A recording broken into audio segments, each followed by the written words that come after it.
Indo British advanced pain clinic నొప్పి మాయం surgery దూరం ఫర్ అపాయింట్మెంట్స్ 9155515563.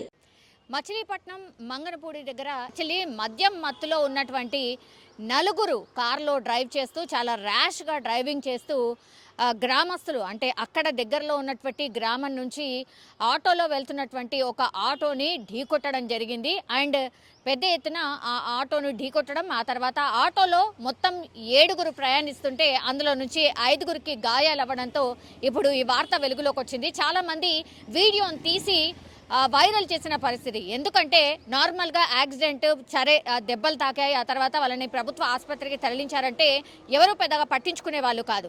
కానీ ఆ యువకులంతా కూడా సాఫ్ట్వేర్కి సంబంధించిన ఉద్యోగులు, ఢిల్లీలో సాఫ్ట్వేర్లో ఉద్యోగాలు చేస్తూ ఉంటారు.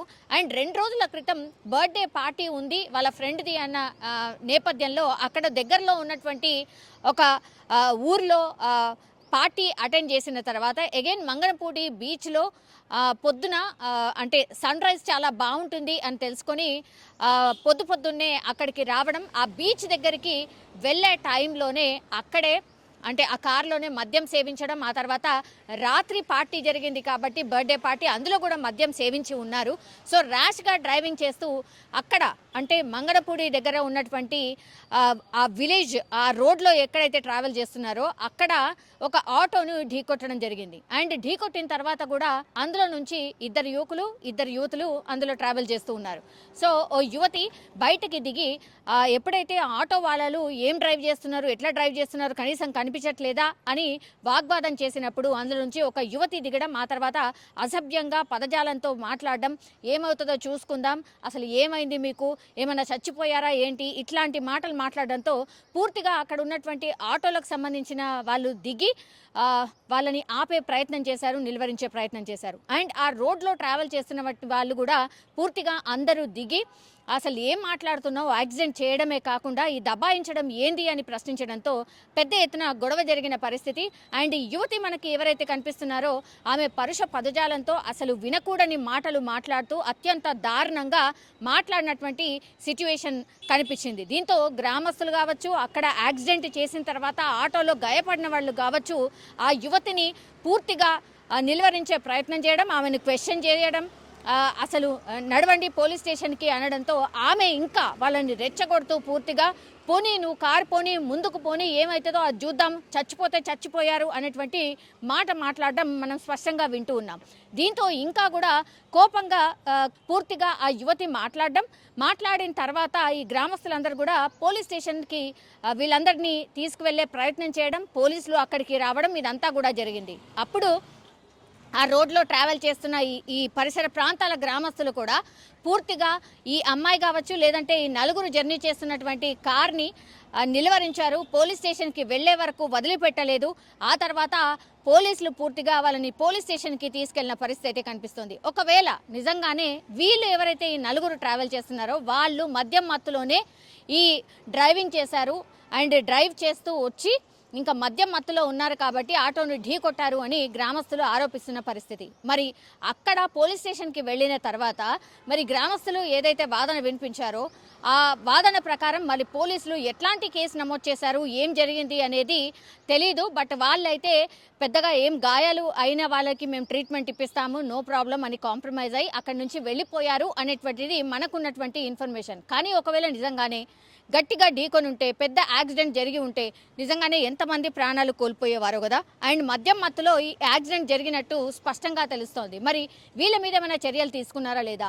ఢిల్లీకి సంబంధించిన సాఫ్ట్వేర్లో వీళ్ళు జాబ్ చేస్తున్నారు కాబట్టి మరి వీళ్ళకు పూర్తిగా మళ్ళీ వాళ్ళ జాబ్కి కావచ్చు, లేదంటే ఇంకో కేసు అయితే వాళ్ళ ఫ్యూచర్ కావచ్చు పూర్తిగా స్పాయిల్ అవుతుంది అన్న నేపథ్యంలో వీళ్ళందరినీ కూడా గ్రామస్తుల సమక్షంలోనే సెటిల్మెంట్ చేసి పూర్తిగా వదిలేశారు అనేది కూడా ఇంకో వాదన వినిపిస్తోంది. కానీ ఈ నలుగురు కూడా మద్యం మత్తులో యాక్సిడెంట్ చేసినట్టుగా పూర్తిగా స్పష్టంగా అర్థమవుతోంది.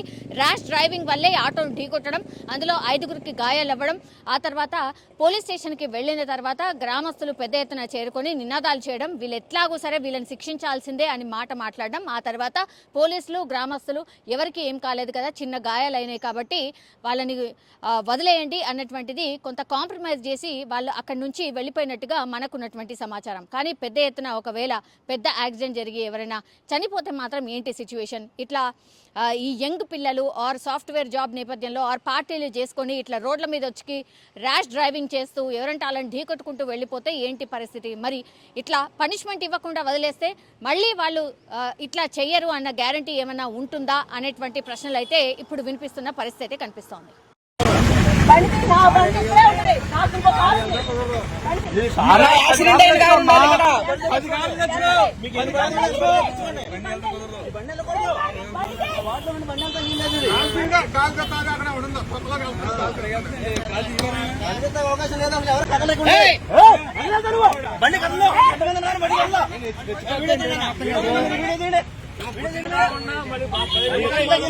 అసలు కదలవద్దు బండి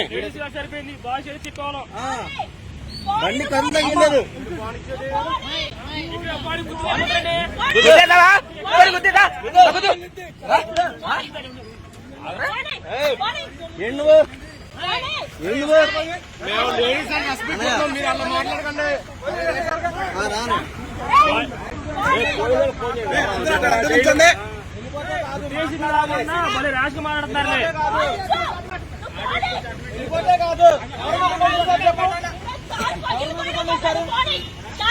కారు పోతుంది, ప్రాణాలు పోతే ఓకేనా నీకు? కారు పోతుంది, ప్రాణాలు పైన ఓకేనా నీకు? ప్రాణాలు పైన ఓకేనా? సరే వెళ్ళు.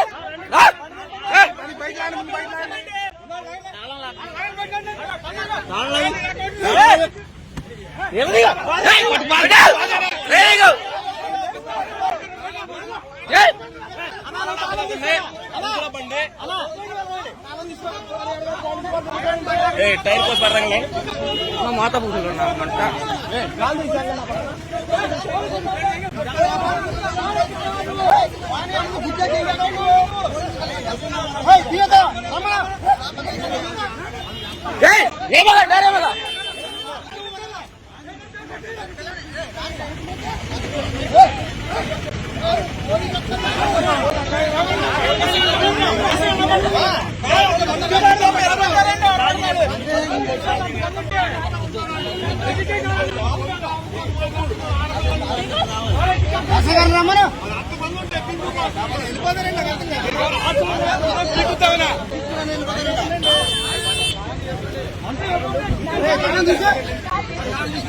తీసుకెళ్ళిపోతా కాదు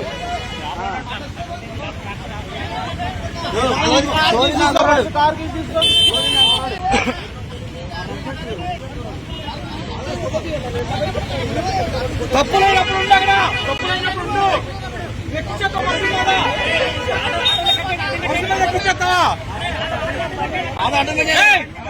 చెత్త